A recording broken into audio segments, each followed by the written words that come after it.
Good morning सगळ्यांना, शुभ सकाळ. सकाळ सकाळचं वातावरण बघा, सूर्य उगवलाय आणि झाडांचा पाला वाळून पडलेला आहे. आता शक्यतो आता वार सुटून वाऱ्याने जायला लागले. निमार्द राहिले, निमार्द ही केले बघा. एक जार भरून आणला का दोन बापू? दोन आणलं होय. हा हा हा. आणि दोन कसं तुम्ही धरून आणलं? काय आणलंय बापूंनी खायला बघू तरी? बाया, आणि कुत्रे आणला? कुत्र्याला भाकरी कुत्रे आणला? शेळ्या मीठ लावून कुत्र्याला बी काही सांडग कसं लागतात? फक्त चव सांगा एकदा. भारी लागतात. खरं सांगा आपलं प्रेम म्हणजे खरोखर आहे आपलं. प्युअर आहे तर मटकीच्या डाळीचं. आणि डाळ कोण दळून आणतं? तुम्हीच आणता का? डाळ मीच आणतो दळून. स्वतः जाणार आणणार कसं मला वाटतं बिहाव कुणी दुसरंच मिसळल्या मका मिसळल्या हा म्हणून म्हणजे लबाड नाही माझं स्पष्ट बोलणं. ती जात्यात स्वतः तिथं थांबत्यात आणि सांडग्याची डाळ दळून आणतात. ती कुणाला लाव सुद्धा नाही, डायरेक्ट पोत्यानी. कालच आणलं ना एक ठिक दळून. हो, एक ठिक. हा पदशीर. फक्त काय होते, काय व पेट्रोलला पैसे देत नाहीत दळाय जाताना. हा, आता वस्ती दळाय जायची तरी पेट्रोलला पैसे देऊ का? आता मनीषाकडे जातो. आता काल गेल तर काकींकडे, काकींनी छान अशी दळून दिली. काकी जसं दळतात तशी. आता बघू आज कसं सांडग होत्या ते. आज आता घालाय चालू करायचंय. काल होत्या ऑर्डरी बाय असते टाकल्या. पदशीर काका मामा ही चौकशी सांगते सांगा तुमच्या विश्वास आहे. नाही काय मस्त आहे का तेला तर ती खरपूस झाल्या ते खरपूस. हा पदशीर खा खा. कुडू कुडू कुडू कुडू खाया लागते. आता काय करावं, महाग येऊ आणि ते तोडून येऊ का. हा केवढूस ना एवढूला तोडावं लागतात. बोट बी दुखते ते. काय होतं तुम्हाला वाटतं महाग आहे, पण महागचं नाही हो. काय निदान आपलं 1.5 किलो तरी व्हावं एका बायला. 300 रुपये हो हाजरी. मग काय तर बरोबर आहे बाबा. परत मला पेट्रोलला आणि जाताना कुरिअर टाकायला हो मग काय लागतात पैसे सारखं. पैसे प्रत्येकाला. तुम्हाला मिळतात तुमचं नोकरीच ही ज्याचा त्याचा धंदा आहे हो. आणि कसं तरी जगायचं हो. मग काय प्रत्येकाला केलंच पाहिजे. नमस्कार समद्या. चला सकाळ सकाळ आमच्या सांडग्याची भाजी झाली होती. बाप्पू आलो होतं घेऊन, म्हटलं चला बापूंला विचाराव. मस्त का कुठे ही तिकडे आहे का शेताला? राहू द्या की मग संध्याकाळी सांगा येईन आल्यावरती. 5 घेतल्यात म्हणून काय त्याला एवढं लागतंय पाणी म्हणल्यावर काय. दुसरं पाणी पिऊ वाटायला. विहिरीचं पाणी घडाळतं सारखं. या हिरीतनं त्या हिरीत, त्या हिरीतलं ह्या हिरीत. कुठं चव नाही पाण्याला त्या. त्याच्यामुळं आपलं जारच प्यायला बरं स्वयंपाकाला ह्याला. आणि आज का म्हणून सकाळ सकाळ वारं सुटले. नशीब वारं सुटले पण पाला काय पडाना, नाहीतर लय डोका होते. एक तर सगळीकडं झाडून झाडून व्हायचं. आताशी कुठं स्वच्छ व्हायला लागलं या. नाही तर जिकडं बघीन तिकडं पालाच. झाडून झाडून दमून गेलो. जाय हा मग काय तर. आणि मस्तपैकी आज नव्हती केली बरं का सारखी. नाही सांडग्याची भाजी करत, कारण का आमच्या पोरांचं लय अवघड आहे. पोरांना नाही आवडत सांडग्याची भाजी. पण छान आत्यांनी आज पातळ भाजी केली सांडग्याची. सांडग भाजून मस्त उलट चांगलं तळायचं त्याला तळून घेतलं. भाजीला फोडणी टाकायची, नोकळी येऊन द्यायची. शिजलं का? शिजल्यावर बघू कसलं मोठं होत्यात का बारीक, दाखवा बरं. ते पण एवढंच आहे. हो का? आता ही शिजल्यात, शिजून सांडग पार ही झाल्यात तरी बघा केवढं दिसत्यात. नाजूकच आहेत का नाही? नाजूकच आहे. ही कोण एवढी भाजल्याला? नाही बापूंनी दाखवलं की. मी बापूंकडे गेलती. मी बापू खात होतं, म्हणलं चला बापूंला चवीच राहू. कसं थोडंसं आळणी असतात पण भाजीत सगळेजण मीठ टाकतात, त्याच्यामुळे थोडे आळणी ठेवतो आम्ही. खराट करून कोणाला आवडतं न आवडतं. मग माझ्यासारखं ज्याला खराट नाही आवडत त्यांनी काय करायचं? ती काढा येतं का त्यातलं? मग काय तर. समजा भाजूनच खायचं असलं नाळणी, त्याला खराट लागत असलं तर मग त्या माणसाने काय करायचं शेवट? म्हणजे बिगर मिठाचं एकतर मीठ टाकता येतं पण काढता येत नाही. त्याच्यामुळे का थोडा आळणी झालेला असून द्या, गॅस समजून मीठ टाकून खा.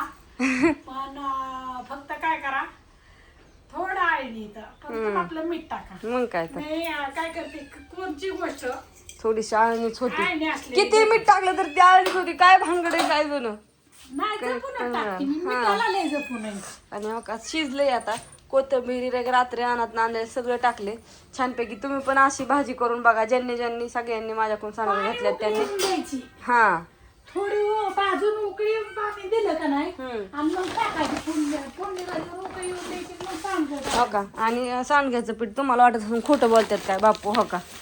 आखी 30 किलोची गुणीच दळून आणली. काकींनी दळून दिलं तर काल काकींकडे दळायला गेलं तर काकींनी दळून दिले. आज आता सांडगं घालायच्यात बघू कसं होत्यात कसं नाही. होय आत्या हा मनीषाचं दळून आणलेलं त्यांनी दिले गिरणीवर ना. लय छान दळून देते. मग देते तर तुला सासरं जुळून चांगलं.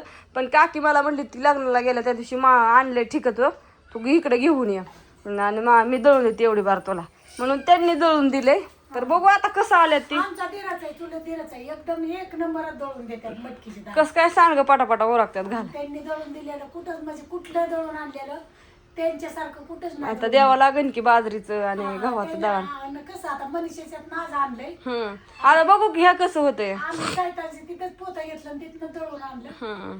आता कसं नाहीतर आम्हाला इथनच मस्त दळून देतात. पीठ बी लय भारी देतात दळून बाजरीचं गव्हाचं. सांडगं पण पटापटा तोडाय ओरखतात. हा ती सांडगं लय पटापटा ओळखतात त्यांच्यातलं दळून आणलेलं. त्यांना माहिती चांगली दळणाची ती पहिलीपासूनच गिरली. मग काय. आणि हो का हिचं चाललंय कसं कवा ही होती झालं चला जायचंय धार काढाय. तिला दूध वाटावं लागलं. तुला दूधच ठेवणार नाही मी. तुझं लय नाटकं चालल्या ती. साऱ्या घरात घाण करून ठेवते मला लावती कपडे धुवायला दूध पिऊन. असती तर बरं झालं असतं. मग चपाती तरी लागते कालवण शिजलंय म्हणल्यावर. चला एक काम उरकतं दोघी करण्याचं. उशीर लागला म्हणून म्हणलं गाडायला हे परत म्हणलं एक वज काढायचं. ऊस तोडलाय आताशी शिस्त आहे ती थोडं. जायचंय आज. पोरं नाही जायची शाळेत पण अण्णाचं काय माहिती पेपर आहेत का नाही माहिती मला. त्याला अभ्यासच करायला वाटत कसलाच अभ्यास म्हणजे त्याला लय कटाळा येतो. त्याला अभ्यासाचा कटाळा येतोय. आता काय करावं. पोरांना बरं का पोरांना ज्याचा 10वीचा अभ्यास आहे त्यांनी काळजीपूर्वक अभ्यास करा. काय सांगायचं आमचा अण्णा लय हुशार आहे पण अभ्यासावर लक्ष देत नाही. त्याच्यामुळे हुशार पोरच अशी करते ती. आडानी पोरं रात्र दिवस अभ्यास करते ती. हुशार पोरं ज्या दिवशी जायचंय त्या दिवशीच अभ्यास करते. त्या अण्णाचा कसलाच अभ्यासच केलेला दिसाना. काय करायचं. किती कवाळं काही केलं. मोबाईल काढून घेतलाय सगळं घेतलंय पण ती तसंच. अतिशयाना त्याचा बैल रिकामा अतिशयाना त्याचा कधी बी बैल रिकामा राहतो. लय अवघड खेळ आहे. असू द्या चला. कामच नसतं असले त्यामुळे तसं आमचा अभ्यास करायला रातचं दूध. चला ठेवती सगळ्यांना. गुड मॉर्निंग शुभ सकाळ. सकाळचं छान असा व्हिडिओ झालेला आहे. कसा वाटला सगळ्यांनी कमेंट करून सांगा. आणि चांगलीच कमेंट करा. नाही तर काय करायला असा जोर येतोय ना मग त्याच्यावरच व्हिडिओ काढून टाकणार नाही. फक्त आता थांबा. त्याच्या पादरी जे ते पाप घेतं. वाईट कमेंट केलं तर तुम्हाला वाईटच. आता त्यांना सांडगं घालताना बघा कसा मस्त व्हिडिओ काढून त्यांना सांगू काय भाषा आहे. करायची नाही. पदरी पाप घ्यायचं नाही. तुम्ही आम्हाला जरी वाईट कमी आमची हरमळ तर मग तुम्हाला सुख लागणार आहे का शेवट आम्हाला तर मळायला होता. वाईट कमेंट कुणीच करायची नाही. केली तर चांगली. झाडाची फुलं काय झाडा खालनं बघलेला जात नाहीत. तुम्ही आम्हाला वाईट कमेंट करता पण तुमच्या तोंडातनं काढता आणि तुमच्या वटीत घेता. शेवट तुम्ही नेहमी चांगल्या माणसाला चांगलंच बोलत जा. चांगलंच राहत जा. चांगलंच वाग. काय लय पडलेलं आहे. पण थांबा आता ती दुपार म्हणून त्यांना सविस्तर सांगायचंय. आता मला पण सवड नाही कारण का उशीर होत आलाय. सवडीचं नाही. चांगली कमेंट करा. चांगलं बोला. चांगली वाचा शुद्ध राखा. वाच्यात फरक करू नका. आणि शेवट कसं आपलं चांगलं बोललेलं चांगलीच पदरी येतं. एखादं काहीतरी करत असलं वाईटच पदरी येतं. म्हणून पापाची भरती काय करून घेऊ नका वाईट बोलून. म्हणून तुम्हाला आज सांगते वाईट कमेंट जर केली तर ह्या विषयावर मी लय बोलणार आहे परत. हा मला चांगलीच कमेंट आली पाहिजेत आणि चांगलंच बोलला पाहिजेत. असू द्या. चला हिच कसं चाललंय. कशी 10 आहेत पण सांगेन तुम्हाला आता नन मानत. वाईट कमेंट कुणीच करायची नाही. पापाचा दाडा भरून घ्याव नका कुणीच कुणाचा. जेवढं